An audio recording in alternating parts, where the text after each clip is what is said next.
himself a World Trade Center survivor and using that story to get thousands of dollars in donations. Walt Kane is here with a Kane in Your Corner investigation you will see only on News 12 New Jersey. Walt. Well, Marcy, Charles Giles of Ocean County could be New Jersey's most famous 9/11 survivor. Almost every news organization in the area has told his story, including us. But as you're about to see, the dramatic tale may not be true. I was pulled out of the rubble of the North Tower. For years, Charles Giles has told people how he nearly died at Ground Zero.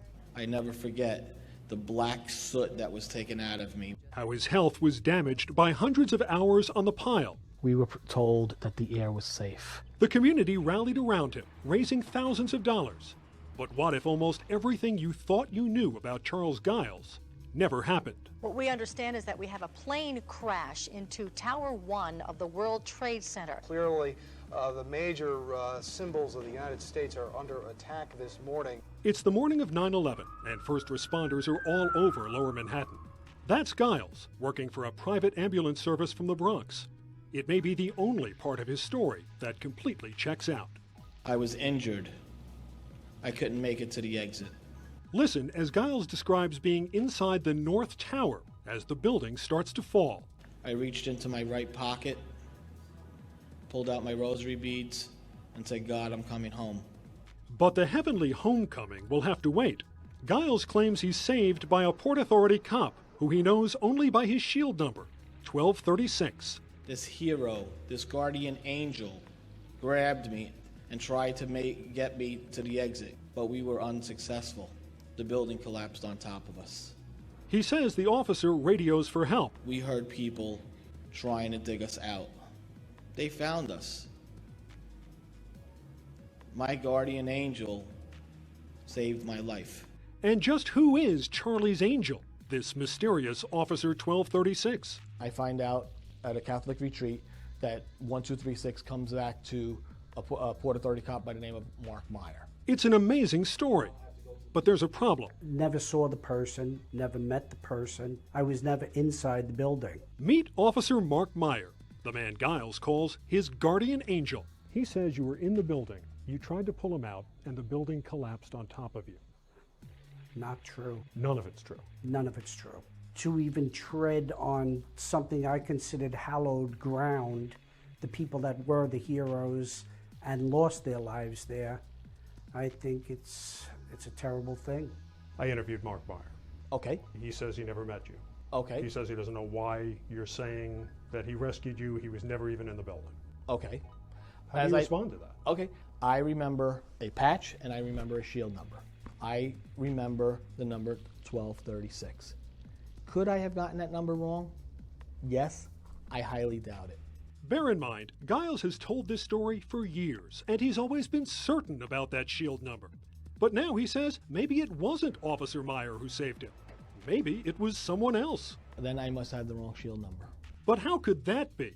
For years, Giles has claimed he actually met Meyer in person. We just stared at each other. Really? I just got the chills. I embraced him. I said, what is your name? And his name was Mark Myers. So there, you ask him, what is your name? And he says his name is Mark Myers. But I interviewed Mark Meyer. He showed me 1236, and he says he's never met you. Then, Walt, I probably have the wrong shield number. So how could he possibly identify himself as Mark Meyer? He identified himself as Mark Myers. How could that be? I don't know. You gotta be kidding me. Bill Cox is a retired NYPD detective who runs a Facebook page that exposes 9/11 scam artists. He's convinced Giles' story isn't true. I mean, they made a movie about two other Port Authority guys, but Mark Myers saves Charlie's life? Not even a medal. All right, didn't make any sense. So we checked the records of everyone rescued from Ground Zero. There's no mention of Giles or Meyer. They have a list of all the people who were pulled from the rubble. You're not on it. I should be. I should be because I was pulled from it. I think it's pretty despicable the way, especially if there's financial gain or anything, that any benefit he could get from this thing, because it's not true. And make no mistake, Giles has benefited financially. The Pinewood Estates Fire Department, the Feel Good Foundation, and other groups say they've raised thousands of dollars on his behalf. Some have now stopped supporting him, saying they no longer believe his story is true. Are you exaggerating the story? No, I'm not, sir. Are you making this more dramatic No, I'm not, than it sir. should be? No, I'm not. No, I'm not.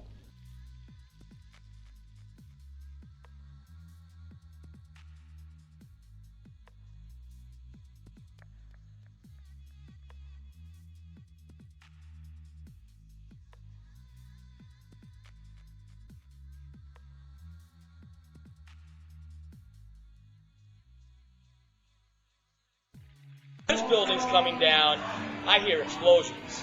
Now, this is not metal on metal. I hear explosions.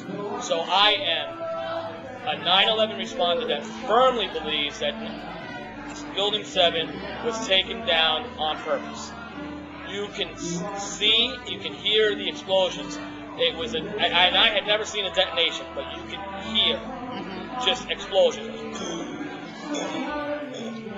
And all of a sudden the building just pancakes straight down. Mind you, when I was out running the collapse of the South Tower, I'm looking at Building 7, and there's only fire, and you saw it in the movie, on scattered floors. Yeah, nothing very worth, few. Nothing worth collapsing a building. Nothing that would have collapsed the building. And one never has, even if the whole place has been on fire. So, Yeah. I stood at ground zero till 11 o'clock. Wow. I drove myself home in my Jeep. And where did you live at that point? At that point, I was living in Garfield, New Jersey, in Bergen County. Okay. I drive myself home, and my fiance just started crying. I went to my fiance's house. I didn't want to be alone. It was the drive home.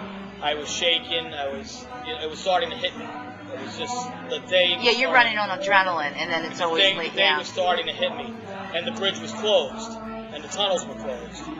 But I remember the guy from the tunnel telling me, "Where you go?" I said, "We're closed. The tunnel's closed." And I said, "Do you see what I'm in?" I said, "Do you see citywide EMS written on the side of this?" I said, "Well, here's my fucking driver's license. I live in New Jersey. Now let me through." And he let me through. Oh, he that's says, so cool. "No problem, sir." Yeah.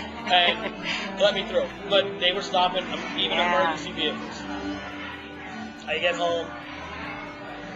I'm telling my fiancée the story. She's crying. Her whole family's up, crying. The next day, So they probably didn't know what had happened to you that day. I don't know if you had been in touch with her. No, the police department got in touch with her. Okay. So at least they knew at a certain point you were alive. The police department had gotten in touch with her. She had stepped out to the doctor with my little one because she was sick. Okay. But my mother-in-law had taken a phone call. She had seen NYPD, picked up the phone and said, this is New York City Police Department. We're calling about Charles Giles. We want to let you know he is alive, but he has sustained injuries, and he's in the burn center. So she already knew that I had been burned. She didn't know what I was like, and I had no contact with her because I had lost my Nextel.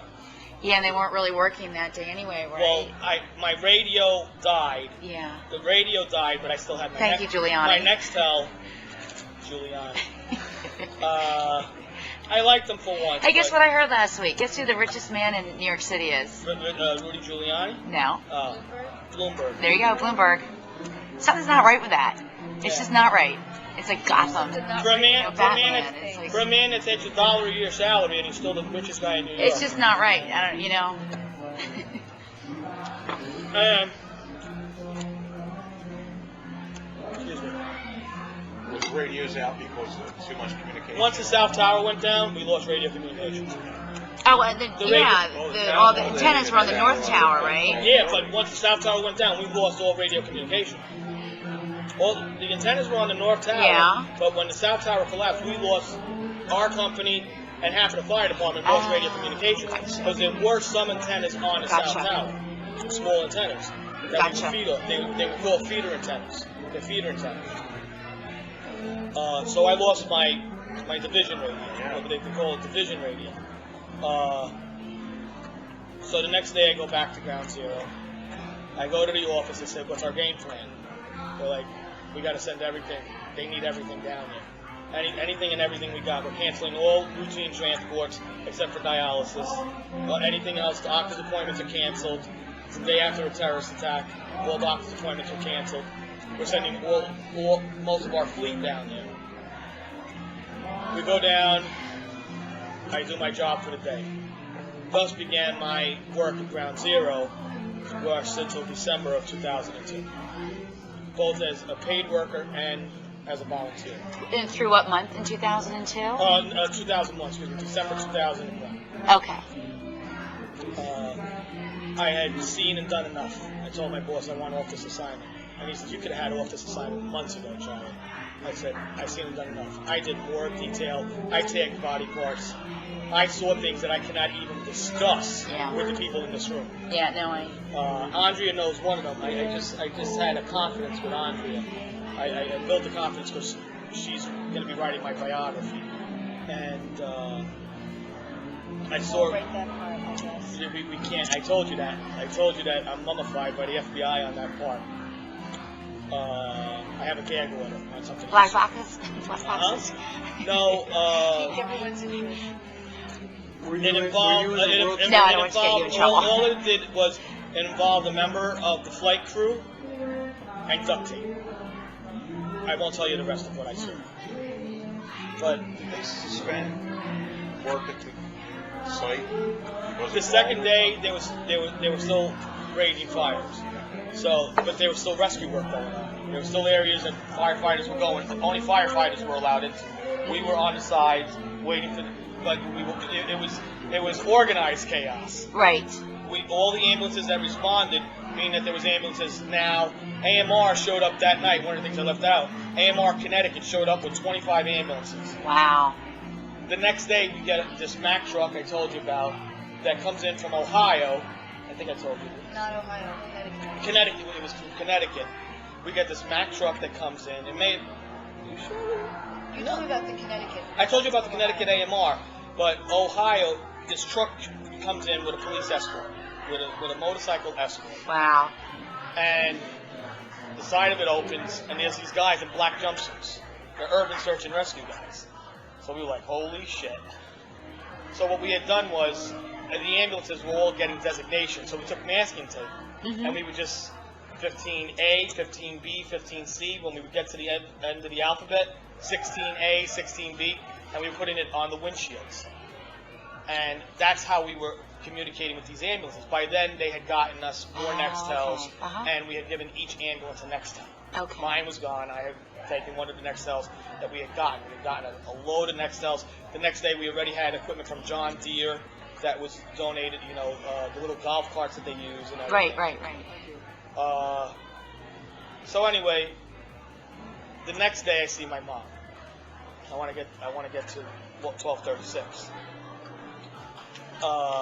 And I'm telling my mom the story. And she starts crying. Now I'm with my fiance, and she's saying, Charlie, that number, 1236. And I'm like, what? And I said, that's the number of the guy that rescued me. That's all I know about it. It's 1236. And she keeps on, and I'm getting agitated. I'm hurt. Now I'm starting to. I'm like, Mom, that's the number of the damn guy that rescued me. That's all I remember. And she says, she says to me, who the hell raised you? I said, well, you and Grandma. And she says, and Grandma's dead, right? I said, yeah. She says, what was Grandma's birthday? And I started crying. Can anybody guess what my grandmother's date of birth was? January 2nd, 1936. December 3rd, 1906. Okay. Oh, okay. 1, 2, 3, 6. So I firmly believe that my grandmother sent me that particular cop to save my niece. Wow. And that's all documented. It's all documented. You know what? I'm a big believer in number of things. I want a car based on just numbers. Yeah. And actually 9/11. I believe that. Really. It was a raffle, and they only sold 1,299 tickets. And my lucky number is 9, so they flipped through. It was for Big Brother, Big Sister program in New Jersey, and it was down in Stone Harbor. And I said, oh, my lucky number is 9, what do you have with 9 in it? And she said 1199, and it was 3 weeks before 9/11. That's a local union. Oh, really? Local union 1199 is the largest nurses union in the city of New York. Really? And this was 2003, and I had not fallen down the rabbit hole with 9/11 Truth yet, but I was totally kind of obsessed with the whole 9/11 thing, even though I just was. So it was a big part of my life at that point. So I picked 1199. A month later, I won a Porsche. Nice. And it wasn't even a lease. Well, have your luck. Well, that's up to that point, I'd only won a gallon of ice cream in my life. So Well, look what you have. But the number. But it's funny talking about your grandmother. I felt my dead grandmother was in there and picked the number right out. Right That's, out. that was. So that number meant special meaning. Wow, that's great. Now, you had alluded to, Greg had alluded to, did I know the guy that rescued me? I am going to tell you how I met him. You remember that after 9/11, excuse me 1 second. Honey, I got to call you back in a discussion here, okay? Okay, I'll talk to you later. Bye.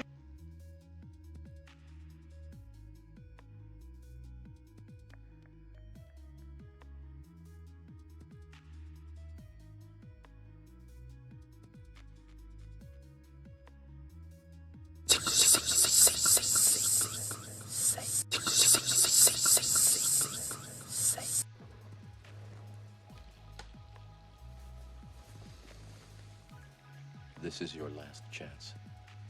After this, there is no turning back. You take the blue pill, the story ends. You wake up in your bed and believe whatever you want to believe. You take the red pill, you stay in Wonderland, and I show you how deep the rabbit hole goes.